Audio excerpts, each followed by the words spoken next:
In 1918, following the Russian Revolution in 1917, the region of Bessarabia was integrated into the country currently known as Romania.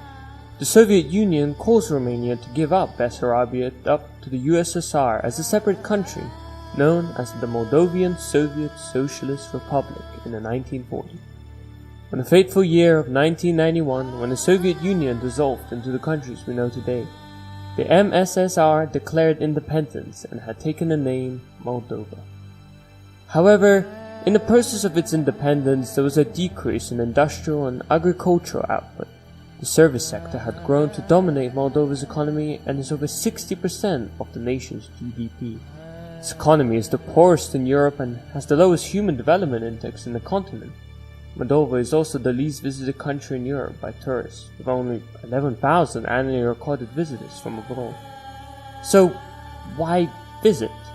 Why explore a country famously known for being unpopular and unrecognized? It is because I strongly believe that a country's worth cannot be determined solely based on statistics and history. Every country has something to offer to the people and come to visit, and Moldova is no exception. On my journey exploring the ins and outs of this country, I've come across some incredible things, and today I'm going to share those things with you.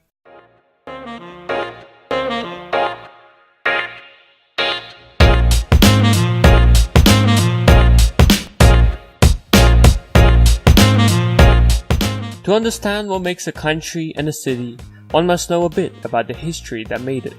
We might read things online, but the thoughts of individuals who live to tell the tale is what matters in the end.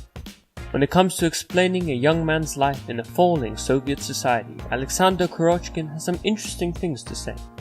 Ой, Тимур, такой вопрос, прямо ты знаешь, на него ответить вот так вот насколько сложно. Я, во-первых, не историк, а история то, что происходит практически сейчас на глазах, скажем так, довольно-таки плачевно.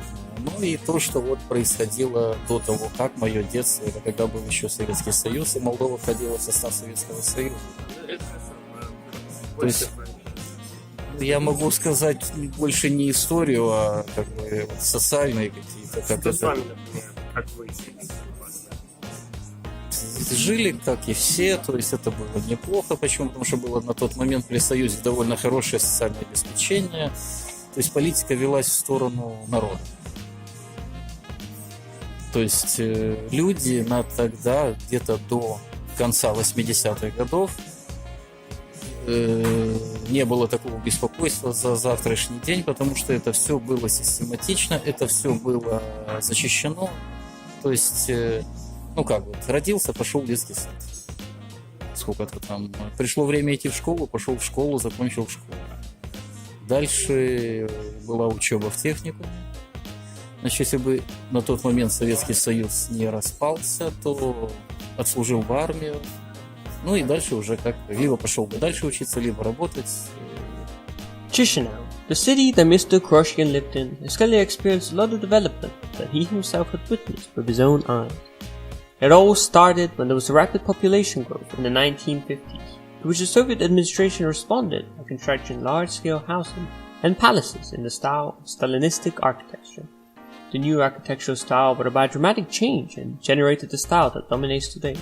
With large blocks of flats arranged in considerable settlements, currently the share of dwellings built during the Soviet period represents 74% of the total households.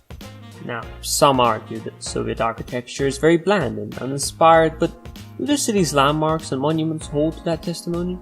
Located on the Great National Assembly Square sits a great arch that was built in 1940 by the architect I.S. Shevik, to commemorate the victory of the Russian Empire over the Ottoman Empire during the Russo-Turkish War. From its construction to 2011, the monument sheltered at its second level a huge bell of nearly 6,400 kilograms. The bell, called Pot Pelikan, was initially made for the cathedral's belfry, but happened to be too big for it. Finally, it was installed in this arch, which was designed on purpose.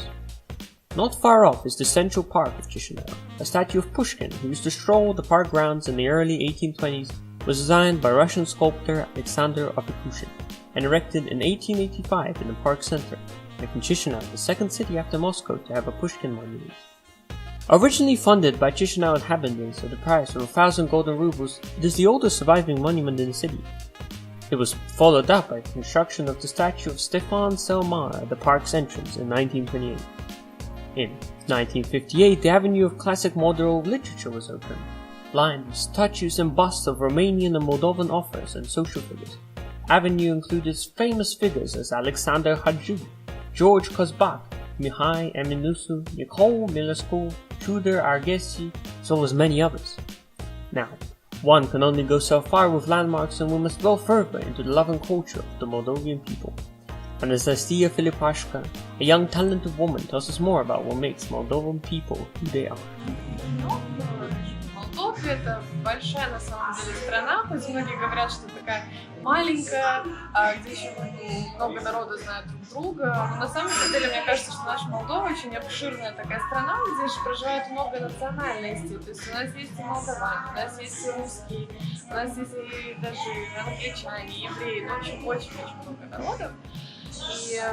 И настолько большой у нас колорит, потому что можем ездить, в принципе, по всем нашим различным городам. У нас очень много красивых. Кишинев — это самый большой наш центральный город. Также есть и город Бельцы, который вот славится своим, скажем, добрым народом. Там действительно очень красивый город и добрые люди.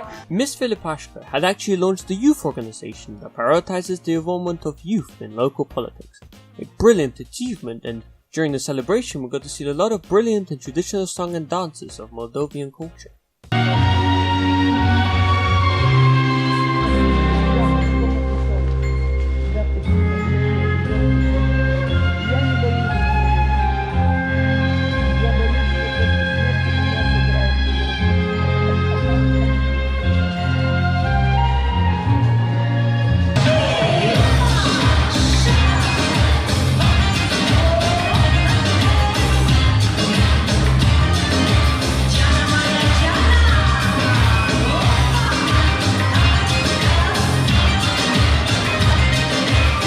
After experiencing such an amazing event, we headed to a traditional restaurant serving the finest of Moldovan cuisine. Perhaps the best known Moldovan dish is the well-known Romanian dish, Omelika. This is a staple Pălinte-like food, served alongside stews and meat dishes or garnished with cottage cheese, sour cream or pork rind. Regional delicacies include branza, a brine cheese, and diveshi, a lamb or goat stew. Local vines accompany most meals. Meat products hold a special place in traditional Moldovan cuisine, especially as an appetizer or the first course. Roasted and grilled pork, beef meatballs, and steamed lamb are common. After enjoying a fine meal, we headed to our last destination, the city's National Children's Library, Ion Kranga. It's a library that provides a large variety of books to schools and individual children all across Chisinau. It educates young people by providing information and constantly hold interesting and engaging activities to make sure that the children get the most out of their time there. After a long day of exploring, I wanted to hear my father's and his friends' opinion on what they think of the city. That come with me to encourage people to join and participate in their fascinating guild and to explore the wonders of Moldova alongside me. Значит, и вы когда это сентябрь или октябрь первый раз приехал, тоже был тепло. Мне очень понравилось, и у меня очень позитивное воспоминание. Он был, может быть, сейчас зелень свежая, там была зелень уже такая ближе к осени, но было не жарко, было зелено, и было для первого впечатления очень позитивно. Конечно, когда вот зимой приезжал, уже зима здесь вот так. Сейчас как раз только красивый период начинается. За дня в день будет лучше и лучше и лучше. Взрослые люди. И они такие, нет, так неудобно, формализм, все дела, и им удобнее на «ты». Как бы они стараются ближе быть, я так полагаю. Я думаю, что они тогда получается, что у них нету такого каких-то рамок, вот, потом я пока прогуливалась, я искала обменник, и вот они даже не ждали, чтобы я задавала вопросы. Они просто сразу ко мне подходили и спрашивали, что мне нужно. И пытались помочь сразу. Это мне, как бы очень понравилось, потому что далеко не везде так вообще. Это не везде. Люди мне знают. Moldovan culture, however, is not just composed in its capital, Chisinau. It has a lot more to offer beyond the city limits.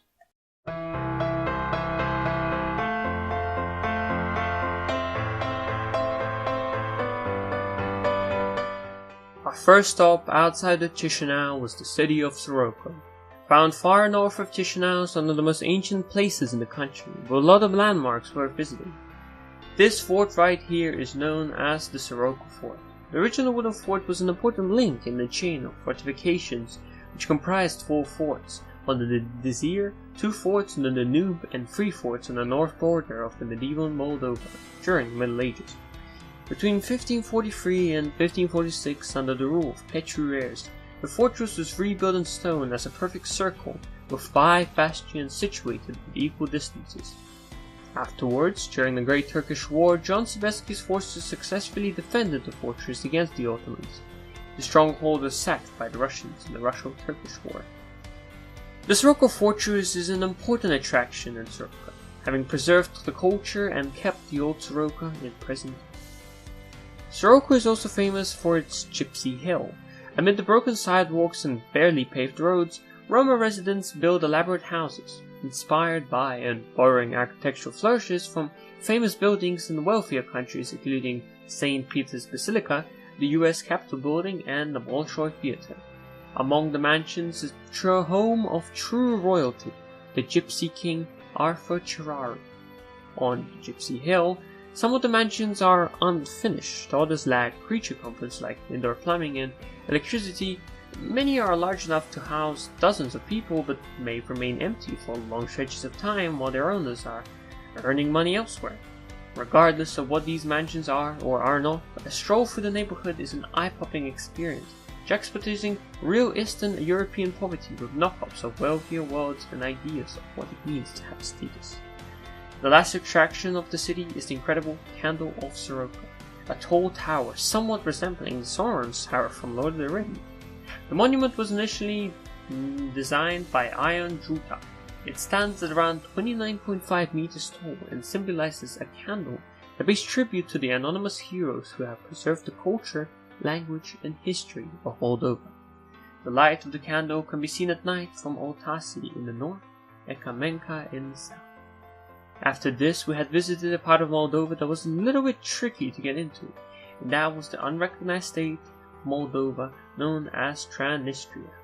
It all began back in 1941, following the Axis invasion of the Soviet Union. The city was taken over by Romanian troops. During the occupation, Tiraspol was under Romanian administration. During that period, almost all of its Jewish population died, were either killed or deported to Nazi death camps.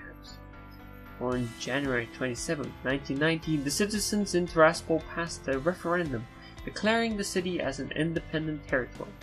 The nearby city of Bendera also declared its independence from Moldova.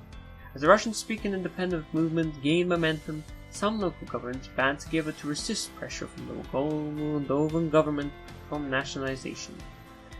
The population of the city rested at about 190,000 in 1989 and about 203,000 in 1992, where 41% were Russians, 32 were Ukrainians, and 18 were Moldovans. Tiraspol was an interesting city which differed to its counterpart back in Moldova.